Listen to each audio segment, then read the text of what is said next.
Good morning students. सो हम लोगों ने साउंड चैप्टर स्टार्ट किया था। हम लोगों ने कल बहुत सारी चीजें स्टडी की थी, इको और उनके बारे में भी पढ़े थे। Practical application of reflection of sound भी पढ़ा था, कंडीशन फॉर इको भी पढ़े थे और रिवर्बरेशन लास्ट में पढ़े थे। Next is now determination of sound of this, वो भी हम लोगों ने पढ़ लिया था। Now use of echo. Echo का हम लोग क्या क्या यूज कर सकते हैं? यूजेस ऑफ इको, बहुत जगह पे इको का इस्तेमाल हम लोग करते हैं। ठीक है, सबसे पहला है सोनार। आपने शायद अब तक पढ़ चुके होंगे what is sonar. Sonar is the short form of sound navigation and ranging. तो S sound and navigation, navigating और navigation, sound navigation and ranging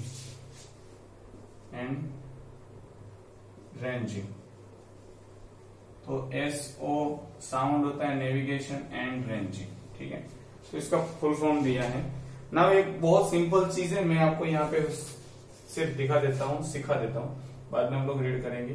for example this is the, ऐसा एक जहाज है जो पानी में है।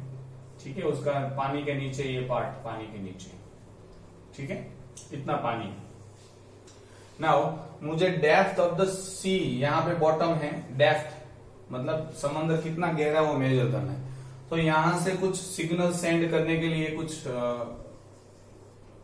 मतलब साउंड वेव्स सेंड करने के लिए कुछ ट्रांसमीटर होते हैं, और साउंड वेव्स रिसीव करने के लिए कुछ रिसीवर्स होते हैं। तो साउंड वेव्स चारों डायरेक्शन में जाती होगी। ठीक है, और अलग अलग, क्योंकि अलग अलग जगह पे टकरा के अलग अलग वक्त पे पहुंचेगी। तो हमको पता है यहाँ पे स्पीड ऑफ द साउंड, जो भी वेव्स जा रही है साउंड वेव्स, उसकी स्पीड हम लोगों ने 332 ली थी एयर में, वाटर में 1450 है, मतलब 1450। तो speed of the sound in water 1450 meter per second. ठीक है, I think so it is 1450। Okay, अब क्या होता है कि नीचे कितना डेप्थ है वो पता लगाना हो तो हमारे पास फॉर्मूला है। क्या फॉर्मूला है? हमको क्या फाइंड करनी है? डेप्थ। तो हमारे पास फॉर्मूला है velocity is equal to 2d by T. D is equal to क्या होता है? VT into T by 2, sorry V into T by 2, VT divided by 2। अब वेलोसिटी आपको पता है, फॉर एग्जाम्पल 1450, और उस साउंड को यहां से छोड़े और वापस आए वो 2 सेकेंड हुई है। तो टाइम कितना लगा? 2 सेकेंड। और ये 2 तो 2 कट हो जाता है, तो स्पीड कितनी हो जाएगी? डिस्टेंस कितना हो गया? 1450। यहां से यहां तक का डिस्टेंस कितना हो गया? 1450। और दूसरे भी उसकी एप्लीकेशन है कि कहाँ मछलियां ज्यादा है, तो वो ये इसके पास रिसीवर के पास उस स्पेशल कैपेसिटी भी होती है कि कौन सी वेव किसके साथ टकरा के आई है। नीचे कोई जहाज है, नीचे पत्थर है, कहां से आई है वो भी जो रिसीवर होता है वो डिटेक्ट कर लेता है। सोचो कि मछलियां आपको पकड़नी है, तो मछलियों के लिए बहुत गहरा, आपको पता है कि यहाँ पे बहुत सारी मछलियां हैं, तो कुछ वेव्स यहाँ पे आके मछलियों के साथ टकरा के जाएगी, तो रिसीव करेगी, तो पता लगा लेगी कि इतनी दूर मुझे 5 सेकंड के बाद, 6 सेकंड के बाद मिला, या कितने भी सेकंड के बाद मिला, तो यहाँ पे टाइम लगा तो पता चल जाएगा मछलियां कितनी दूर है। ठीक है, तो sonar is a device fitted in a sailing ship, trawlers warship, या शिप में लगाया जाता है टू लोकेट सबमरीन और शोल ऑफ द फिश और the depth of the ocean. Submarine है कि नहीं, कोई सबमरीन यहाँ पे, सबमरीन तो पता नहीं लगता कि सबमरीन कहाँ पे है, तो फॉर एग्जांपल ये सबमरीन है कि नहीं, तो सबमरीन के साथ टकरा के जाएगी और रिसीवर पता लगा लेगा। तो 3 चीज के लिए इस्तेमाल होता है, depth of the sea, submarine है कि नहीं, और फिश का झुंड है कि नहीं। ठीक है, शॉल्स ऑफ फिश मतलब आप पढ़े होंगे, आर्मी ऑफ सोल्जर्स, ऐसा ग्रुप ऑफ सोल्जर्स को हम लोग बोलते हैं। यहाँ पे शॉल ऑफ द फिश मतलब फिश का ग्रुप। और मैंने जो मेथड बताई वो आपके सामने यहाँ पे दिखाई गई है। तो आई think so you got the point. Next is the radar. Radar भी सेम चीज है, जैसे सोनार है। रडार में से कंटिन्यूस वेव्स छोड़ी जाती है, इसमें भी कंटिन्यूस ही होता है। तो रडार, फॉर एग्जांपल आपके पास यहाँ पे रडार है और कंटिन्यूसली वो वेव्स छोड़ते जाएगा, ठीक है, हर डायरेक्शन में, और आप बॉर्डर पे हैं, ठीक है। सोचो कि यार यहां से 100 किलोमीटर दूर एक टैंक आ रही है, तो ये रडार की बहुत हाइट पे होता है और वहां से टकरा के उसको वापस आएगी, फिर पता चल जाएगा यहाँ पे कि कोई चीज आ रही है। फॉर एग्जांपल एरोप्लेन है, यहाँ से फॉर एग्जांपल 2000 किलोमीटर एक एरोप्लेन उड़ रहा है, इस डायरेक्शन में आ रहा है, ठीक है।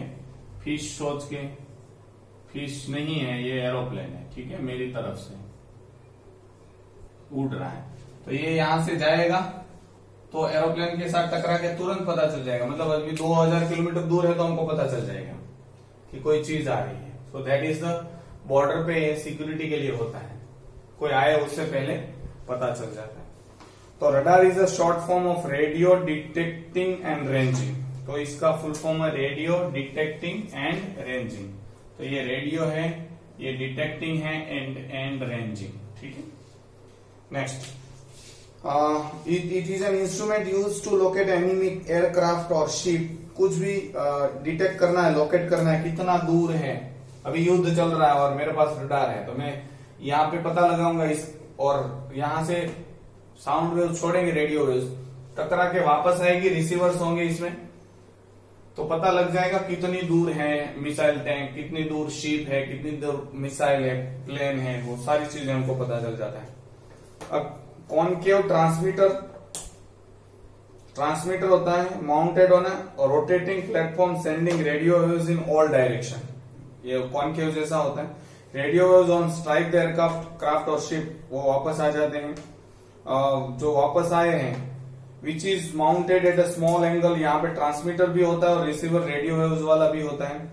The position of the enemy aircraft can be located on the monitor screen as a bright spot.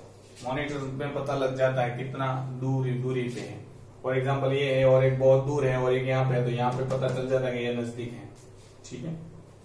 Third example, some insect eating bats feeding on winged insect have a keen sense of hearing. कुछ bats होते हैं, for example इतना perfect तो नहीं आ पाऊंगा क्योंकि bats है, ठीक है।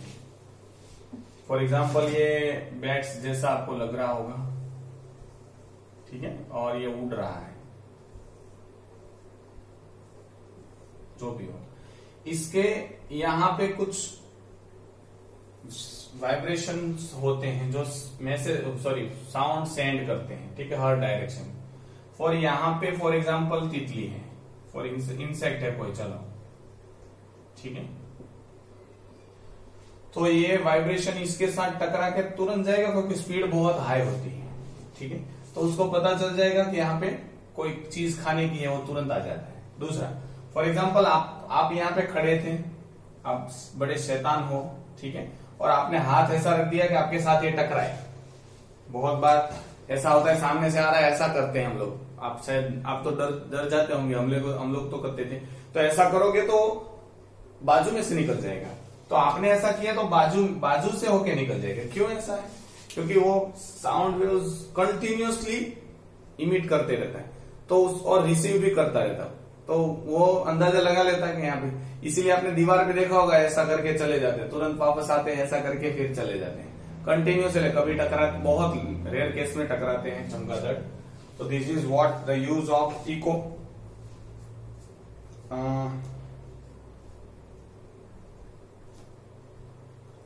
ये दो हो गया।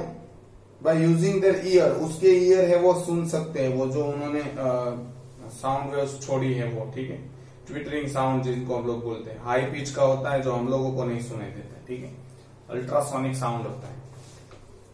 The only mammal that can fly is the bat. एक बैट अकेला ऐसा है जो मैमल है और फ्लाई कर सकता है, ये चीज याद रखना क्योंकि कभी कभार पूछ भी लेते हैं। It is believe that the highly sensitive nose, उसका जो नोज बहुत हाईली सेंसिटिव होता है, highly sensitive knows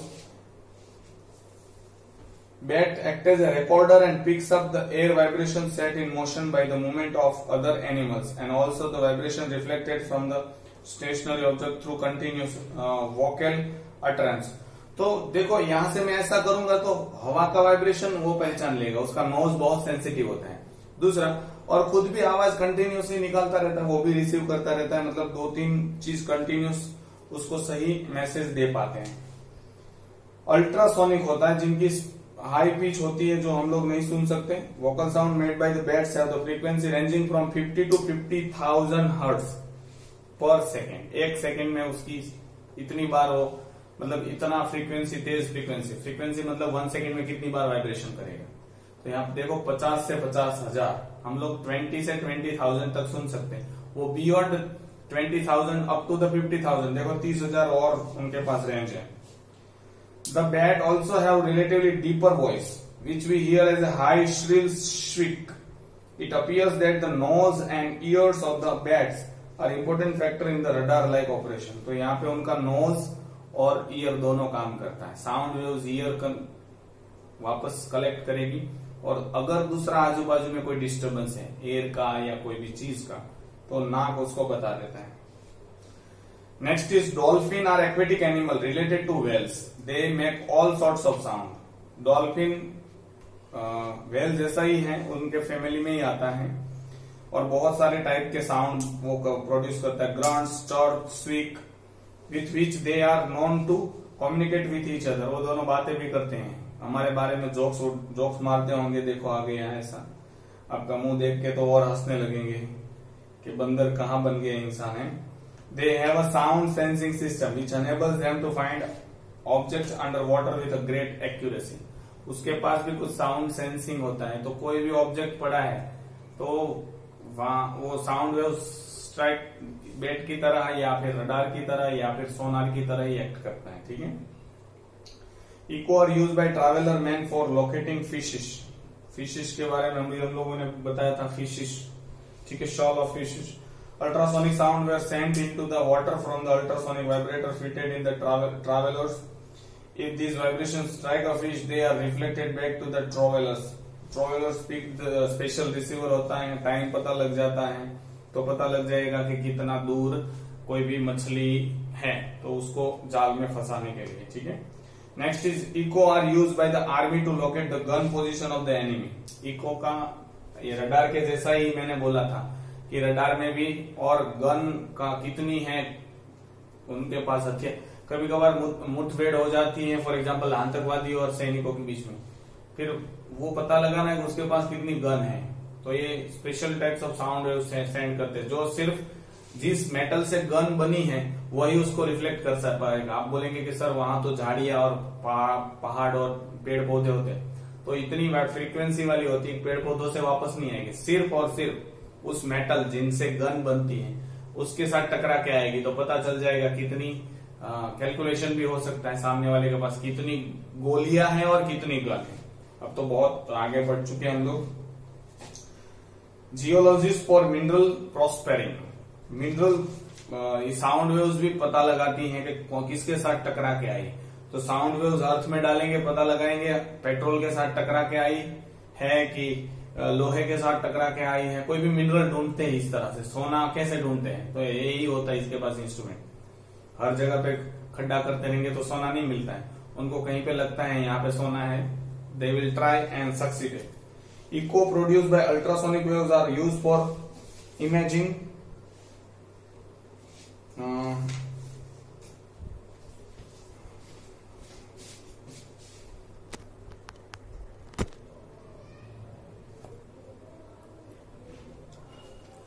Okay, so echo produced by ultrasonic waves are used for imaging internal human organ. आपको पता है अल्ट्रासोनोग्राफी, अंदर के ऑर्गन में कुछ खराबी है कि नहीं, इसका इस्तेमाल भी यूवी अल्ट्रासोनिक वेव्स प्रोड्यूस करके किया जा सकता है।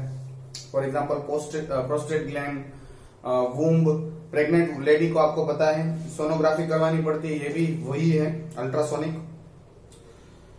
लीवर में कुछ खराबी है, गोल ब्लैडर में कुछ प्रॉब्लम है, echocardiography is used to take image of heart. Heart की पूरी इमेज लेने के लिए इकोकार्डियोग्राफ भी इस्तेमाल होता है।